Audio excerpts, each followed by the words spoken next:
Oyes, Risco.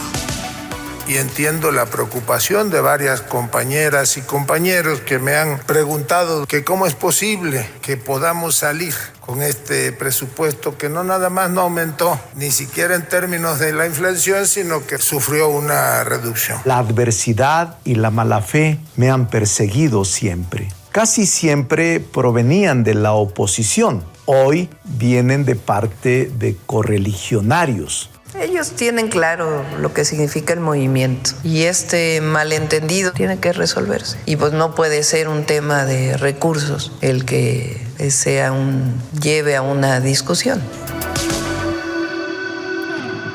Las voces y el orden: Adán Augusto, Ricardo Monreal y la presidenta Claudia Sheinbaum. Después de lo ocurrido el viernes pasado, este choque entre dos voces muy relevantes en Morena, Adán Augusto López, exsecretario de Gobernación, y una parte importante, fundamental, una voz fundamental en el Senado, y Ricardo Monreal, también una voz fundamental en la Cámara de Diputados, no solamente por las funciones, sino también por el movimiento en sí, de lo que significa el Movimiento de Regeneración Nacional. ¿Qué sucedió? Unos dicen que estuvieron muy afectados del Senado por el recorte al presupuesto aprobado por la Cámara de Diputados. Eso hizo que directamente desde la Cámara de Senadores Adán Augusto refiriera contratos que él mismo dijo que se investigarían, turbios de alguna manera, respuestas también de Ricardo Monreal y la voz de la presidenta diciendo: ellos saben que es el movimiento, ellos lo tienen que resolver y no tendría que ser cosa de recursos. Me da mucho gusto que esta tarde me acompañe el periodista y escritor Jorge Cepeda Patterson, lectura indispensable tanto en El País como en Milenio. Querido Jorge, ¿cómo estás? Qué gusto escucharte. Te saluda Javier Risco. Hola Javier, un placer estar contigo, tu auditorio grande. Ya no lo pudimos platicar, pero qué buena la columna de 4 bodas y un funeral, extraordinario. Ahorita la compartimos también, ese es de otro tema. Pero seguramente estuviste al pendiente de lo que sucedió este viernes, un poco lo platicábamos, sí. Y me interesaba mucho tu análisis, Jorge, de los tonos, de las maneras en las que la discusión dentro de Morena, pues bueno, se pone cada vez más color de hormiga, se dicen cosas que no son cosas menores y acusaciones que no son menores. ¿Por dónde entrarías al análisis, Jorge, de lo que dijeron el viernes pasado tanto Ricardo Monreal como Adán Augusto López? Pues sobre todo al trasfondo, Javier, porque sí, involuntariamente la presidenta dijo hoy una gran verdad. Esto no es un tema, no es posible una discusión por un tema de recursos. Y en efecto, no es un tema de recursos, sino es un tema de poder. Lo que está cargando el movimiento son las consecuencias de haber incorporado a cuadros claramente con los vicios priistas, gente que, y estoy hablando de Adán Augusto López y de Ricardo Monreal, gente que se incorporó al movimiento de Morena no por una convicción ideológica, sino por una necesidad profesional, digamos, de avanzar en sus carreras, porque se les cerraron otras puertas, porque se les ofreció algo mejor, etcétera. Por alguna razón, López Obrador incorporó durante su sexenio, en el sexenio anterior, una cantidad grande de expriistas y oportunistas, quizá no tenía cuadros suficientes. La pregunta, Javier, es ¿por qué decidió o hizo lo necesario para que en el siguiente sexenio quedaran en situación protagónica? Porque no podemos ocultarlo. Claudia Sheinbaum heredó una situación en donde sus rivales, incluso gente que no pertenece ideológicamente al movimiento, son los gestores de un poder tan grande como el poder legislativo. Le entregó López Obrador a los rivales de Claudia Sheinbaum estas parcelas de poder. Y lo que estamos viendo es que ellos están recurriendo pues, a sus viejas prácticas de zancadillas, de codazos, en aras ni siquiera, dice bien Claudia, de un tema de recursos, yo diría que ni siquiera un tema político, sino de politiquería, es decir, ampliación de sus parcelas de poder. Estamos llegando al momento, Javier, en que de decisión, es decir, se va a imponer en este movimiento una visión de país donde se busca una renovación, una sociedad más justa, o el movimiento va a ser protagonizado por estos personajes que constituirían simplemente una maquinaria de poder para encumbrar a estos cuadros, es decir, una especie de priismo de nueva versión. Sí. Y la veíamos también, y me parece que no han pasado, me parece, llevamos 75 días del gobierno de Claudia Sheinbaum aproximadamente, y ya vimos el caso de lo sucedido, y aquí lo platicamos con el propio Yunes, esta venta de impunidad hecha por el propio Adán Augusto, y cuando se impone la politiquería sobre la política, que no es la primera vez también, Jorge, y seguramente la has visto en otros procesos también, en otros partidos, ¿qué es lo que se tendría que hacer? ¿Agarrarse de los líderes morales? ¿Se tendría que desde la parte más arriba, digamos, de la voz presidencial, algún manotazo, algo que mueva la mesa completamente y también los equilibrios de poder? ¿Cómo se puede transitar después de lo que hemos visto y lo que veremos y de lo que falta? Porque eso también es la pregunta. Esa es la gran pregunta. Hasta ahora Claudia Sheinbaum, en el fondo, Javier, López Obrador heredó el poder no a un liderazgo, sino a un supuesto equipo.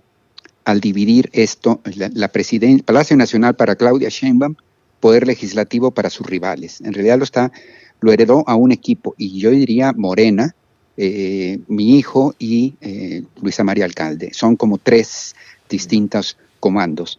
El problema, suena bien mejor un equipo que un liderazgo único, pero la peor fórmula es cuando tienes un equipo que no es equipo, y entonces se convierte en algo justamente paralizante. Hasta ahora Claudia Sheinbaum, que es la cabeza en última instancia, ha tratado de llevar la fiesta en paz, incluso haciendo concesiones y gestos conciliadores con estos otros caudillos. Particularmente Adán Augusto, acaban de nombrar, como sabemos, al exgobernador de Chiapas, cuñado de Adán Augusto, Consulén, a la hija de Monreal, le pusieron su organismo, etcétera, etcétera. El problema es que ellos están ocupando esta paz, llevar la fiesta en paz, para seguir ampliando y poner incondicionales en las redes.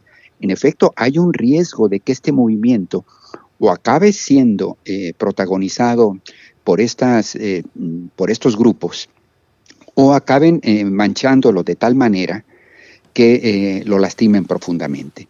Porque en efecto lastima la visión de la 4T, y que acaba siendo vista por muchos como una especie de nuevo PRI, y eso es lo que tendría que hacer Claudia. La gran pregunta para ella es, ¿realmente los necesita como operadores, con los haya sido como haya sido? ¿Realmente lo necesita con el poder que tiene político que tiene Morena, la debilidad de la oposición? Habría que plantearse si no hacen más daño que beneficio. Sí. Es más, plantearse si conviene que de repente se pierda alguna de las batallas en lugar de ganarlas a cualquier costo, y el costo es justamente el que aportan estos marrulleros del haya sido como haya sido, ¿no? Lo que hemos visto en el Congreso, con estos manoteos, madruguetes, conteos muy sospechosos, dañan más a Morena que el supuesto triunfo que le puede dar sacar aprobado una iniciativa, ¿no? Claro. Y vamos a ir a una pausa, pero el tema es ¿por qué estiran tanto la liga también? ¿Qué saben? ¿Qué no saben? ¿Cuánta gente traen detrás? Pausa y regresamos.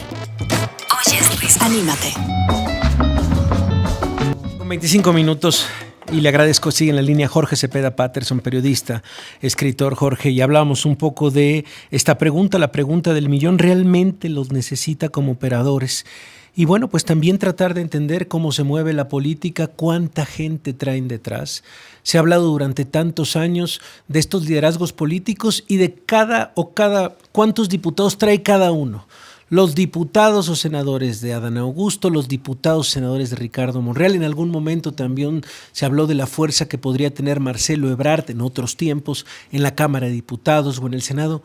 ¿Qué significa también estas lealtades internas dentro de las dos cámaras, Jorge?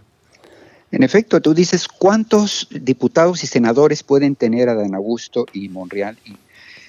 pero habría que empezar a analizar que son diputados y senadores gracias a Morena. Sí. El propio López Obrador alguna vez dijo que Monreal era un traidor, y no obstante creyó que lo necesitaba y lo dejaron donde está. Recordemos que fue el que obtuvo menos votos en la interna de Morena y acaba siendo el coordinador de los senadores, el gran rival de Claudia Sheinbaum desde hace muchos años en el control y el gobierno de la Ciudad de México. Estamos enfrente a un espejismo. Es realmente la pregunta, como bien dices, tiene que responderse como la necesidad de conservarlos. Yo creo que no se ha valorado el enorme daño que, a cambio de resolver operaciones políticas inmediatas, de sacar adelante una votación, el enorme daño que le están causando al movimiento. ¿Cuántos personajes como estos, Adrianes Rubalcabas, que acaba de incorporar Laida Sansores en su gobierno, cuántos de esos se necesitan para que acaben dañando el supuesto proyecto Lavalle, justamente de país? Lavalle, ¿no? Erubiel, los Yunes incorporados, los muchos que están operando desde el sexenio anterior. Hay un momento en que, en efecto, tenemos que decidir: o va a ser el humanismo mexicano, el autollamado humanismo mexicano, va a ser realmente un proyecto de transformación para conseguir una sociedad más justa, o va a ser simplemente una maquinación política para conservar al poder a estos encumbrados, ¿no? En este momento pueden derivar a cualquiera de las dos cosas. Yo quiero pensar que Claudia Sheinbaum representa la posibilidad de lo primero, es decir, un movimiento en efecto de renovación de este país, pero claramente estoy convencido que Monreal y Adán Augusto representan lo segundo, es decir, convertir a Morena en una maquinaria política para conservar el poder indefinidamente, es decir, un PRI con el rostro limpiado, digamos. Es la voz de Jorge Cepeda Patterson. Y Jorge, para despedir, sí me interesaría también conocer una reflexión de lo que se acaba de dar a conocer desde la Universidad Nacional Autónoma de México. La UNAM informó que detendrá cualquier acto o procedimiento que se lleve a cabo para determinar la autoría de la tesis de licenciatura presentada por Yasmín Esquivel, ministra de la Suprema Corte de la Justicia de la Nación, acusada de plagio en 2022. Esto luego de que un tribunal colegiado federal en materia administrativa determinara dejar sin efecto la investigación en contra de la ministra. La propia UNAM dice que esta es una interferencia flagrante e inadmisible a la autonomía, a la legislación universitaria, y por su parte Yasmín Esquivel, a través de su cuenta de Twitter, lo que dice es que cierra un capítulo, dice: hoy queda aclarado y concluido lo que fuera un infundio. Un poco también saber los recursos legales de la propia ministra, a lo que llegó también obligar a detener la investigación de la Universidad Nacional Autónoma de México sobre, este plagio directamente en su tesis de licenciatura, Jorge. Bueno, yo desconozco las regulaciones jurídicas en las que estaría basada esta resolución, sí. Pero no puedo presumir que sea lo otro, pero desde luego huele mal, ¿no? Y abona a todo lo que estoy diciendo. Es decir, la única manera de que Claudia Sheinbaum pueda salir de este entuerto es una serie de medidas, y una de ellas sería una tolerancia cero a todo lo que huela mal, ¿no? Entonces, me parece que hay un punto en donde ya deben valorar esto. Y desde luego, lo que acabas de decir de la resolución del UNAM, pues sí, no huele para nada bien. Bueno, pues Jorge, de verdad, sabes que te seguimos, que te leímos que te leemos en este programa, y no solo de la parte política, también sabemos que has escrito en los últimos años, de verdad, novelas que valen muchísimo la pena. Ahí están Los corruptores, gracias. Están Los usurpadores, está Muerte contra reloj, El dilema de Penélope, Milena o el fémur más bello del mundo. Y una de las preguntas también que nos hacen los radioescuchas es, si tuviéramos que adentrarnos a tu obra ya de la novela, dando un giro a la página. ¿Por dónde te gustaría que empezáramos como lectores, Jorge? Pues yo creo que Corruptores, que es de mi primera novela, pero que además viene como anillo al dedo Sí. al tema de conversación de esta tarde. Así además es. Es un tema apasionante para entrar tal cual a las entrañas de cómo se define el poder político en este país, ¿no? Bueno, pues ahí está la recomendación, Jorge. Ahorita, por supuesto, también la publicamos a través de nuestras redes. Te mandamos un abrazo grande y siempre, de verdad, gracias por Es un privilegio siempre hablar contigo. El gusto es mío, Javier. Un abrazo grande a todos ustedes. Un abrazo grande. Pues ahí está Jorge Cepeda Patterson. Buenas preguntas que se quedan aquí, que vamos a tratar de encontrar o de resolver y que nos contesten. ¿Realmente necesita a la presidenta Claudia Sheinbaum este tipo de operadores, tanto Dan Augusto como Ricardo Monreal? ¿Cómo se transforma lo político en politiquería? También cómo se distribuyen también las parcelas de poder y el limpiamiento también, cómo se hace la limpieza, de un movimiento. Dice que tenía ciertos valores y que ahora se puede estar difuminando.